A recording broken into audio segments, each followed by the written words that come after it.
It is truly a privilege to be here to speak with you today and share my story. As we listen to the heartbreaking testimonies from these brave women, we hear in them their emotions, the details of the actual abortion, their pain and suffering, but also their healing.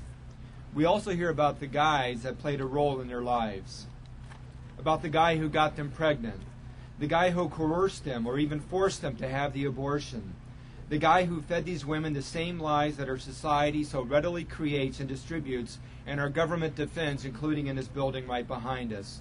We also hear about the guy who abandoned them. I'm here today because I was the guy. Of all the above is the role that I played. I was just out of the Army and in my first year of college when I got a girl pregnant, and it was a common scenario and a typical guy's story. One of us was in love, and it wasn't me. I bought into the lie that by writing an inexpensive check, my problem could easily go away. And I used all the usual excuses not to live up to my responsibilities. I was still in college, too young, my career, my entire life were certainly ahead of me. No money, and of course, again, I knew we had no future together. Besides, it's only a blob of tissue, they told me. That was the biggest lie, and how I was able to distance myself from the actual act that was going to be done. By being the guy, it also gave me the added advantage to distance myself even farther. It's an advantage that no woman has or ever will have. You see, I was not the one that would have to go through the process. I simply had to drive her to the clinic, give her that check, and pick her up afterward. That's what we did. We never talked about it on the drive home or ever at all afterward, and within months our relationship was over, and I buried it and I carried it in silence.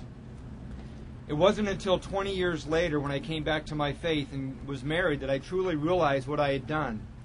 When the doctors told my wife and I that we could not have our own children, that's when the emotions came crashing back in. Was I being punished for not protecting my child?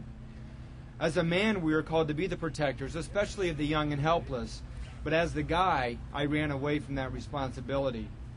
I murdered that child, my child.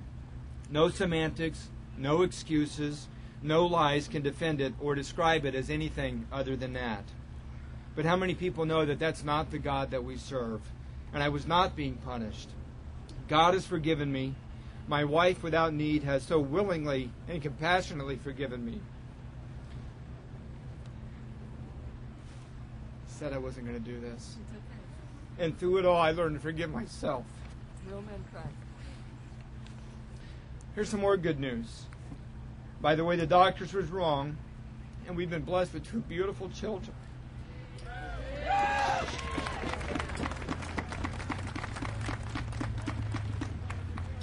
Now, I know I have a third that we'll see again. And I say that to everyone here. We will see our children again, and they are in heaven interceding for us for everything that we're trying to do here. I regret my lost fatherhood, and I will always be the guy, but I'm also the man that will no longer believe the lies, and I remain silent no more. Thank you.